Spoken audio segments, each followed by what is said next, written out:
మోసము. Okay okay please. ఎన్నికల్లో ఏమో సంపద సృష్టిస్తాము, ఆస్తులు సృష్టిస్తామని చెప్పారు అధ్యక్ష. ఇప్పుడైతే అప్పులు సృష్టిస్తూ ఉన్నారు అధ్యక్ష. అలాగే తీసుకుంటే ఎన్నికల టైంలో మనం చూసాము అధ్యక్ష, అరచేతిలో స్వర్గం చూపించారు. ఈరోజు చూస్తే ప్రజలైతే నరకం అయితే అనుభవిస్తున్నారు అధ్యక్ష. యాక్చువల్ గా ఎన్నికల్లో బాబు షూరిటీ భవిష్యత్ గ్యారంటీ అన్నారు అధ్యక్ష. ఇప్పుడైతే బాధుడి గ్యారంటీ అన్న టైపుగా అయితే పాలన ఉంది అధ్యక్ష. అది అందరూ అంగీకరించాల్సిన నిజం అధ్యక్ష.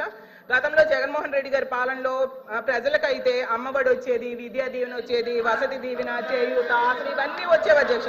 రైతు భరోసా అన్ని వచ్చేది. ఇప్పుడైతే కూటమి దగా అనే పాలసీ మాత్రం వస్తూ ఉంది అధ్యక్ష. అంతకంటే ఇంకేం రావట్లేదు అధ్యక్ష. చివరిగా అధ్యక్ష 9 నెలల్లో తీసుకుంటే గతంలో శరవేగంగా జరుగుతున్న మెడికల్ కాలేజీల నిర్మాణం ఆగిపోయింది అధ్యక్ష. రాష్ట్రంలో ప్రభుత్వ హాస్పిటల్స్, పిహెచ్సిల నిర్మాణం ఆపేశారు అధ్యక్ష. ప్రభుత్వ పాఠశాలలో అభివృద్ధి పనులు ఆగిపోయి అధ్యక్ష. రైతు భరోసా కేంద్రాలు నిర్వీర్యమైపోయి అధ్యక్ష. సచివాలయ వ్యవస్థలు కూడా నిర్వీర్యమైపోయి ఉద్యోగులను కూడా కుదించేశారు అధ్యక్ష. 2,60,000 మంది వాలంటీర్స్ అయితే రోడ్డును పడేశారు అధ్యక్ష.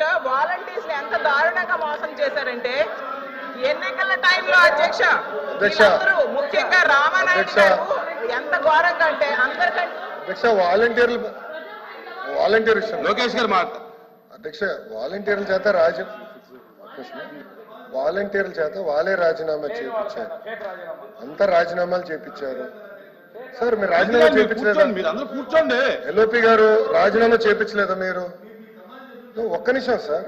మీరు తప్పుడు సత్య దూరం మాటలు మాడి లైవ్ లో మేము చెప్పేస్తాము, తర్వాత మేము వాకౌట్ చేసేస్తాము అని చెప్పి మీరు వెళ్ళిపోతారు. నాకు తెలుసు. వెళ్ళరా మీరు వాకౌట్ ఆకుని ఉంటే నేను మాట్లాడతాను. ఉంటారా?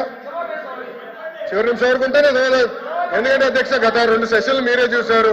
అట్లా వెళ్ళిపోతారు మళ్ళీ బయటికి. ఆ తలుపు నుంచే వాకౌట్ అంటారు. అధ్యక్ష ఏమవుతుందంటే అధ్యక్ష ప్రతి సెషన్ లో సత్య దూరం మాటలు మాడేసి సింపుల్ గా తప్పించుకుంటున్నారు అధ్యక్ష. సో క్లారిఫికేషన్ ఇవ్వాల్సి వస్తుంది అధ్యక్ష.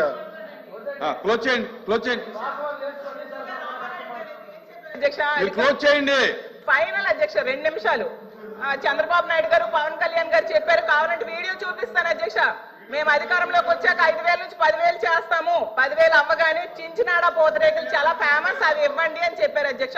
వాలంటీర్స్ నమ్మి ఓటేసే ముందు చించినాడ పూతరేకులు ఏమో ఆర్డర్ పెట్టేసి వెళ్ళి ఓటేసి వచ్చారు అధ్యక్ష. చూసేసరికి ఈ ప్రభుత్వం అధికారంలోకి వచ్చింది, ఉద్యోగాలన్నీ తీసేశారు అధ్యక్ష. భవిష్యత్తు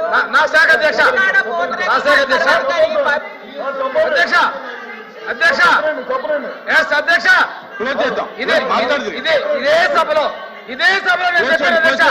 2023 ఆగస్టు నుంచి వాళ్ళు పెట్టిన వాలంటీర్లు రెన్యువల్ చేయలేదు అధ్యక్ష. రెన్యువల్ చేయకుండా లేని వాళ్ళు రాజీనామాలు డ్రామాలు ఆడతారు వీళ్ళు. మేము అనుకున్నాం బయట ఉన్నాం అధ్యక్ష. ఉన్నారేమో రెన్యువల్ చేస్తే జీతాలు ఇద్దాం అనుకున్నాం అధ్యక్ష. రెన్యువల్ చేద్దామని చూస్తే వాళ్ళు లేరు అధ్యక్ష. లేని వాళ్ళకి ఇవ్వలేకపోయాం, అసత్యాలు మాట్లాడతారు అధ్యక్ష. వీళ్ళు ఎంత పాల్గొలాడినా, ఎంత సానుభూతి చూసినా వీళ్ళు చేసిన ద్రోహాన్ని వాళ్ళు గమనించారు అధ్యక్ష. వీళ్ళు చేసిన మోసాన్ని గమనించారు అధ్యక్ష. ప్రజలు వీళ్ళు తిరస్కరిస్తే వీళ్ళు ఇంకా నీతులు మాట్లాడతారు అధ్యక్ష. అయిపోయింది, 11తో కూర్చోబెట్టారు. అయినా కానీ ఆ రోజు అమ్మఒడి అది చేశాము. జనాలు తీర్పించారండి, జనాలు తీర్పించారు. ప్రజా తీర్పులు గౌరవించండి మీరు. పేదరిక రహిత సమాజం పడుతున్నామని చెప్పారు అధ్యక్ష. ఈ పథకాలన్నీ ఆపిస్తే, అలాగే చదువు, ఆరోగ్యం, ఉపాధి అవకాశాలు దెబ్బతీస్తే పేదరిక రహిత సమాజం వస్తుందా అని అడుగుతున్నాను అధ్యక్ష. చివరగా అధ్యక్ష కూర్చోండి, కూర్చోండి. అయిపోయింది, కూర్చోండి. గారి ప్రసంగం తీవ్రమైన నిరాశకు గురి చేసిందని తెలియజేస్తున్నారు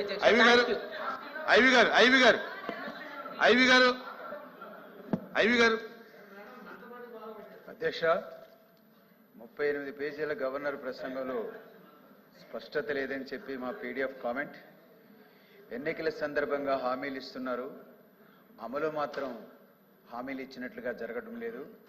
అది పాలనాకాలం చివరి వరకు అట్లాగా నడుస్తున్నటువంటి పరిస్థితి మనం గమనిస్తూ ఉన్నాం.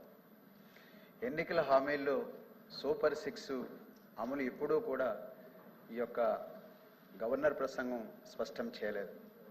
సామాజిక పెన్షన్ పెంపు, అన్నా క్యాంటీన్ల పునరుద్ధరణ, ఉచిత గ్యాస్ 1 సిలిండరు తప్ప ఇతర హామీలు అమలు ఎప్పుడూ ఇందులో స్పష్టత లేదని చెప్పదలిచింది. పాఠశాల విద్యలో గత ప్రభుత్వం చేసిన సంస్కరణలని ప్రస్తుత ప్రభుత్వం ఏం చేస్తుందో కూడా ఈ గవర్నర్ ప్రసంగంలో స్పష్టం లేదని చెప్తున్నాం.